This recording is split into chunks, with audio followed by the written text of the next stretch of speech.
There are certain things you expect from a father. Teaching you how to shave, showing up to your soccer games, maybe embarrassing you in front of your friends.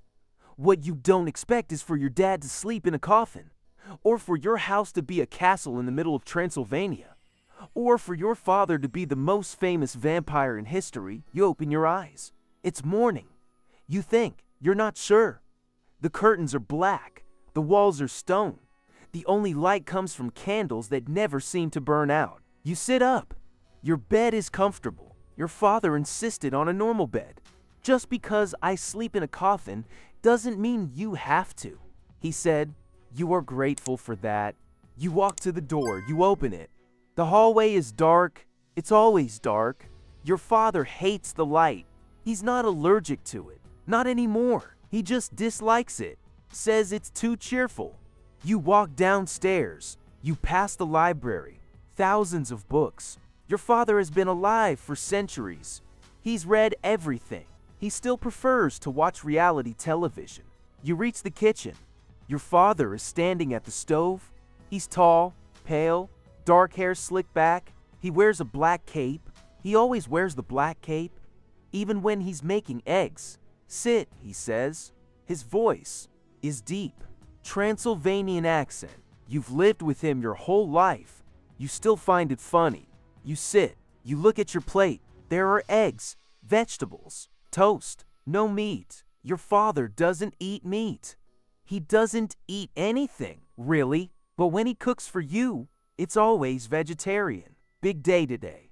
He says you freeze. Every time he says big day, something happens. Last time, he tried to teach you how to turn into a bat. You fell. He caught you. He laughed for an hour. What kind of big day? You ask carefully. Your mother is coming to visit. You put down your fork. Your mother, she's not a vampire. She's human. Your father turned her decades ago, but she didn't take. Something about the transformation not working. Now she's mortal, aging, living in London. She visits once a year. It's always awkward. When? You ask. Tonight. You nod. You finish your eggs. They're good. Your father is an excellent cook. It's the only normal thing about him. Breakfast with Dracula is not a normal meal. Not because of the food, because of the seating arrangement. Your father doesn't sit. He stands. He hovers. He moves around the kitchen like a shadow. You've never seen him sit in a chair. You're not sure he knows how. Father, you say. Yes, have you ever eaten food? He looks at you. His eyes are red, not glowing, just red, like old wine.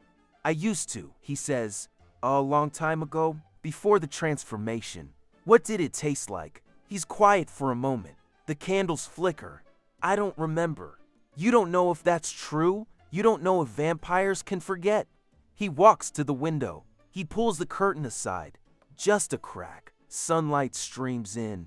He flinches, steps back. Still too bright. He mutters. You look at the sunbeam. It's beautiful, warm, gold. You've seen the sun. Your father doesn't mind if you go outside. He just doesn't join you. Can I go to the village today? You ask. He turns. His eyes narrow. Why? To see people. There are people here. Servants don't count. He's quiet. Then he nods. Fine, but be back before sunset. Why before sunset? He looks at you. His expression is unreadable. Because that's when I wake up. The village is small, Transylvanian. Old stone houses, old stone streets, old stone people. You walk through the market. People stare. They know who you are. They know who your father is. They don't say anything. They just stare. You've learned to ignore it. You buy bread, cheese, fruit. The vendor doesn't make eye contact. You pay. You leave. A child runs up to you. She's maybe 7. Brown hair, big eyes. Are you the vampire's son? She asks. Yes. Does your dad bite people? No. Does he turn into a bat? Yes. Cool. She runs off. You smile. Children are the only ones who aren't afraid. You walk to the edge of the village. There's a field, grass, flowers. The sun is warm. You sit down. You eat your bread. You watch the clouds. You think about your mother, about her visit tonight, about the awkward silence that always follows. You think about your father, about the coffin in the basement, about the centuries he spent alone. You think about yourself, about what you're becoming, about what you want to become. You're not a vampire. You are not human. You are something in between. You don't know what that means. You know the story. Everyone knows the story. Vlad Dracula, the Impaler, the Voivode of Wallachia. He fought the Ottomans. He impaled his enemies. He was a hero to some, a monster to others. Then he died. Then he came back. Then he became what he's now. Your father doesn't talk about it, but when he does, his voice gets even darker. I was a soldier, he says. I did terrible things for my country, for my people, for my family. He pauses. Then I died. And the terrible things didn't stop. You've heard this before. You've heard about the blood, the battles, the centuries of loneliness. He's not a monster, your mother says. He's just broken. You understand? You be broken too. She arrives at sunset. The sky is orange. The castle is dark. She steps out of the carriage. She's older now, gray hair, wrinkles. She looks tired. Darling, she says. She hugs you. She's warm. She smells like London, like rain and tea. You hug her back. You don't want to let go.